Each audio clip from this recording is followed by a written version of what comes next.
Well, with Valentine's Day on the horizon, jewelers, florists, card shops, chocolatiers are doing a great business. Online cards are cruising across cyberspace.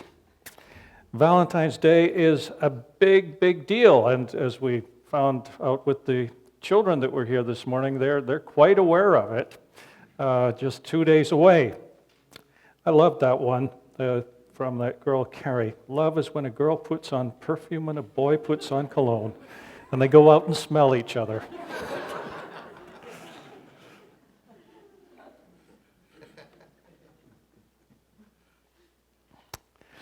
Well, across the pond where I come from, Valentine's traditions are a little bit different than here. They still do the card thing, but most of the hoopla isn't there.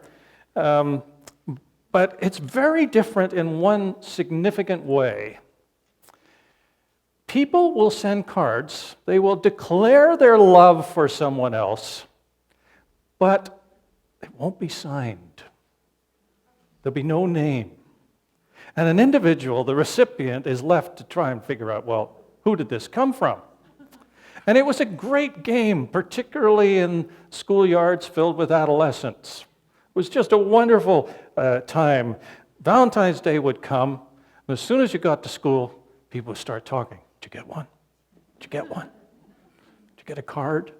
And if anyone ever admitted that they got one, then the grapevine started to work, because everybody was really interested in who liked whom.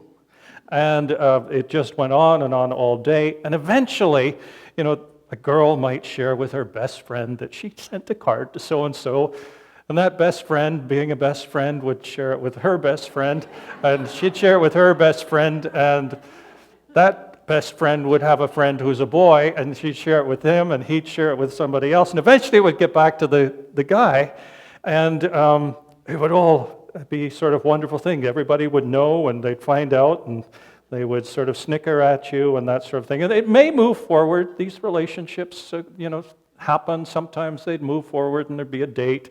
But it was the mysterious nature of these cards. It was all such great fun.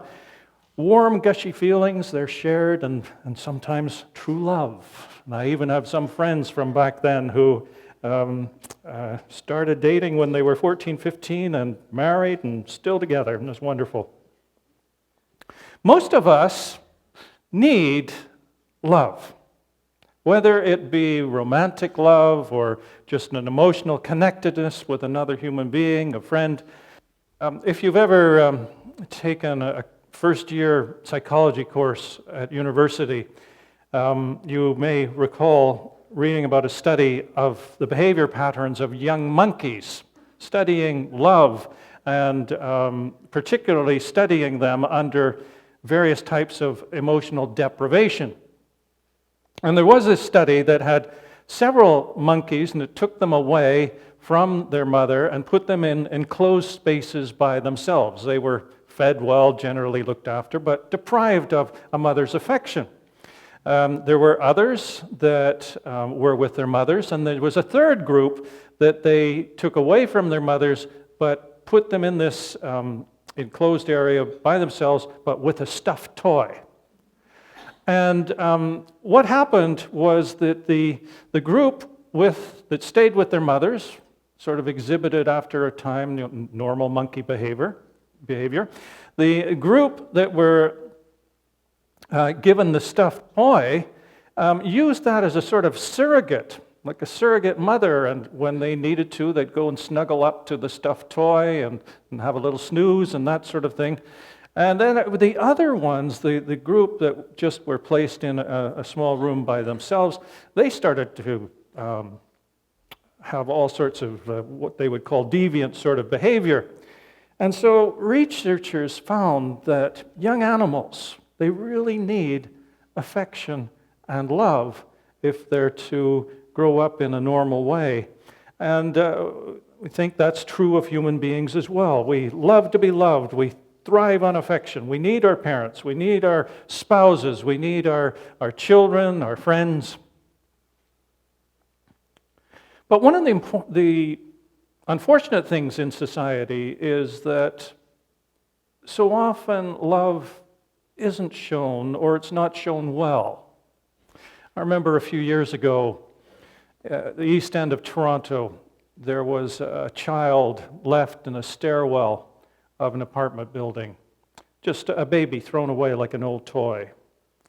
And we see something other than love when we see levels of gun violence increasing on the streets of our big cities in Canada. We see racial tensions, mainly in the U.S., as police are accused of treating some members of society different than others. In bigger cities, there are kids that will band together. It's some sort of perverted sense of love. They band together, they have acceptance within the group, but then for those outside the group, they will go on rampages, they'll hurt, afflict others. Love isn't always around, and that can be true even in our homes.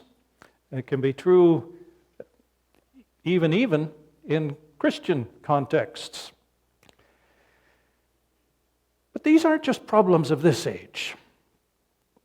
Similar things must have occurred in the first century. If you read your New Testaments, you'll find Paul from time to time will exhort believers to love one another. And likewise, John, in this passage that was just read for us, is exhorting his followers to love one another.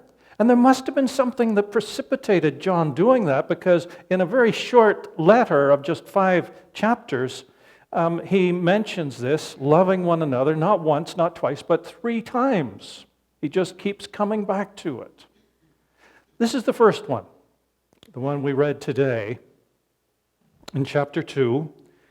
And John reminds his readers of the continuity of God's desires on the subject of love. He says, I'm writing you no new commandment, but an old commandment that you've had from the beginning. And the old commandment is the word that you have heard. Yet I'm writing you a new commandment that is true in him and in you, because the darkness is passing away and the true light is already shining. And it goes on and talks about love. Well, I looked at that, and I looked at it, and I looked at it again. And it's kind of an interesting thing. I come from a place called Ireland, and back in the UK, they used to tell Newfie jokes, except they were about the Irish. And this sounds a bit like something one of those jokes would have about the Irish. He says, it's not new, it's old, but it's new. And you wonder, how can something be old and how can it be new at the same time? So it's an odd sort of statement that John's making.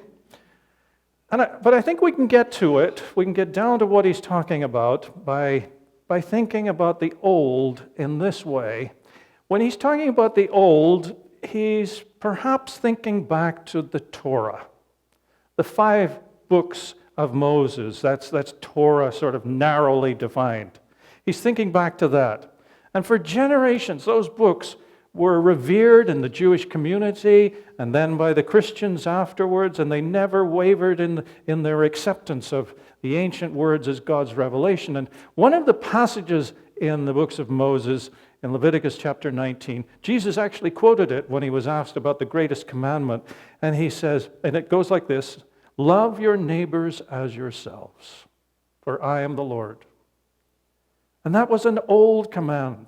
It went back somewhere between 13 or 1,500 years, depending on when you date Moses. So 13 to 1,500 years before the first century. So it's an old command, very old. But then there's John as well, and John's saying, well, yes, it's old, but it's also new. And you start thinking about that, and John gives us a clue. He starts talking about Jesus, and he talks about the relationship between light and darkness, and the darkness is passing away, the true light is shining. In John's gospel, he referred to Jesus as the light. It was a theme within the gospel. He says he's the light of all people, the light which shines in the darkness. John the Baptist there says that he testified to the light. Jesus was the true light who enlightens everyone. And so when John was writing his letter, and he's writing about something new, it's because the darkness is passing away and the light, the true light, is coming. And he's talking about how this changed things. He's talking about this newness that has come in Jesus Christ. This newness that has come as God's light has shined and shone into the world. And it seems that what's happening is that in Jesus Christ, God sort of redefined love, took it to another level. Now, when you think about it, things can be old and then new at the same time. They will reach new standards in someone else, in the way that someone else does it. Now, I think that many of the men here like a little game called ice hockey. And there are probably a few people that have their favorite players and all that sort of thing. But you have hockey, and it's an old game, you could say. Not as old as the Torah, but it's an old game. But yet, for those of us around 20 plus years ago, Wayne Gretzky took hockey to another level. And if you go back to his early years and that, I think it was 212-point season, he was just amazing, unstoppable. And so the old game reached a new level in Wayne Gretzky. When we think of music, music may be old, but it might, depending on who's doing it, something new may happen. Under a great orchestra, something new may come out in music, or under the baton of a great conductor, something new might occur. And likewise, I think here, this is what John's talking about. In Jesus, something new is happening with love. Love's boundaries are just extended and extended because Jesus reached out to everyone, every Jew in the land of Judea. He reached out to Jewish leaders who often weren't well liked. He reached out to tax collectors who were hated, and still. He reached out to sinners. He reached out to prostitutes. He reached out to the Samaritans, who were a hated part of Jewish society, sort of a second class. And he even reached out to people who would nail him on the cross and said, "Father, forgive them, for they know not what they do."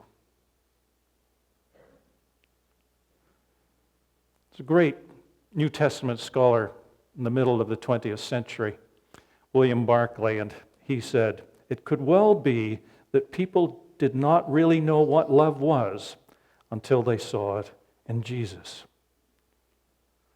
And so John speaks of something that's old, something that's become new in Jesus, pushed to new levels.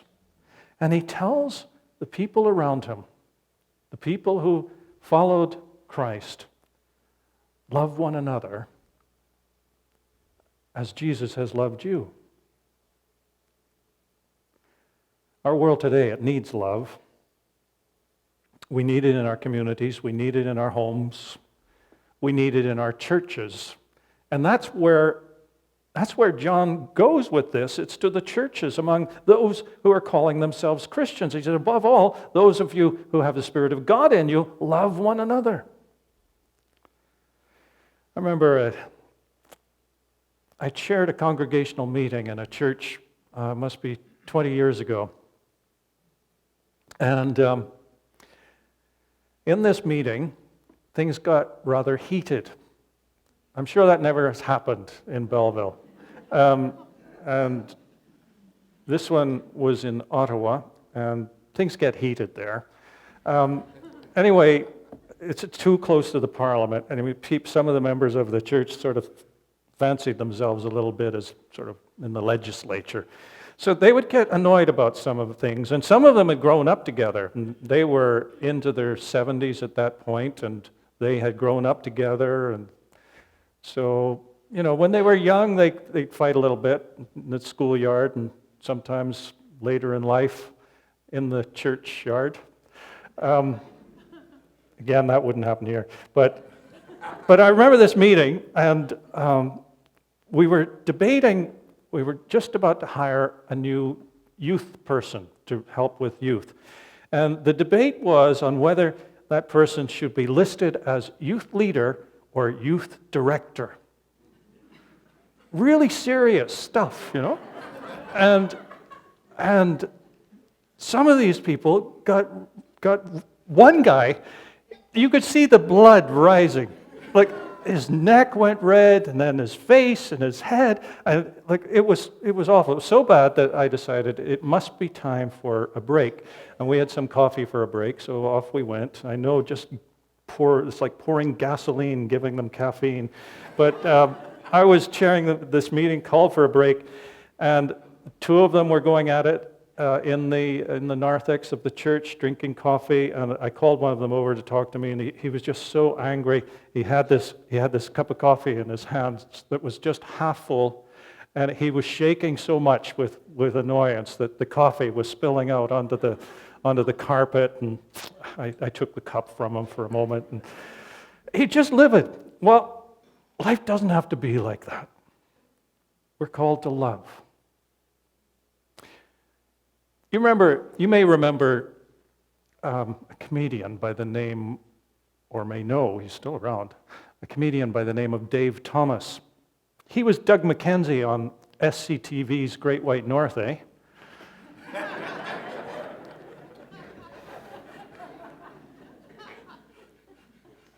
I never say, eh? but anyway, he was a regular on some American sitcoms as well later. You may even know his brother, Ian Thomas, a musician and Canadian composer who had some top singles in the 1970s. And both were great entertainers, but maybe you don't know their father. Their father was Reverend Dr. John Thomas, a Baptist minister at one time, but he was one of my favorite people and one of my favorite professors at McMaster University. And I had him for one of the most popular courses in the university that was called Moral Issues. It dealt with medical ethics. And later, I actually had him, I went back there for doctoral work, and I became his TA on that course for 3 years in medical ethics. And as we were sort of getting to know each other, we found out that we'd both been ordained, and we had studied at the University of St. Andrews in Scotland. Him, of course, much earlier than me, and he was telling me about life there in the 50s and early 60s, and it was interesting stuff. But each semester, he would present his students in this course with ethical models, ways of making decisions from philosophy. It was a philosophy course. And at the end of those several models, he would throw in another one, which he called the Christian ethic. And he told his students that the Christian ethic was founded on one word: love. And then he asked, just like I asked the children, what does love mean? And of course, being a lot of interesting university students, they gave better answers, but more detailed answers. But according to Dr. Thomas, the root of love, when you get away from the romantic bit, you get away from the emotional bit, the root of love is fairness. That we would treat other people fairly. And I thought he was really onto something there. It's, when we live with each other, we all come from such different backgrounds. Some of us come from different cultures, different countries. Even within families, there are differences between people. So when you throw all this together, not everyone's going to agree on things, but we can treat each other fairly. Treat each other with love. Treat each other fairly and with love and respect. And I think he was on to something with that because, there are some people we may never want to have coffee with, but if we treat them fairly, that's something. If we treat them fairly. But maybe that's not all that Jesus would tell us. I don't know if you went to see Mel Gibson's film, The Passion of the Christ. I think it might be 10 years old now. I went to see that one evening, went by myself, and as I would normally do at a movie, I'll go and buy some popcorn and a Coke or something. And so I sat down, and during the announcements, I'm and then the opening scene. And I sat there. 10 minutes later, I had to put those things down. This film just engrossed me. And there are many people who feel that the level of violence within that film was uncalled for. I think it's probably accurate in terms of the type of violence, but the extent of it I did have some trouble with. I wondered if any human could handle it. But aside from that, there was something that was moving about this film. And it was the last hours of Jesus, and when Jesus was hanging on the cross, these words came to me. They weren't spoken in the film. Greater love hath no man than this, than that he lay down his life for his friends. And being able to see that visually sort of set it at a different level than maybe I had taken that before.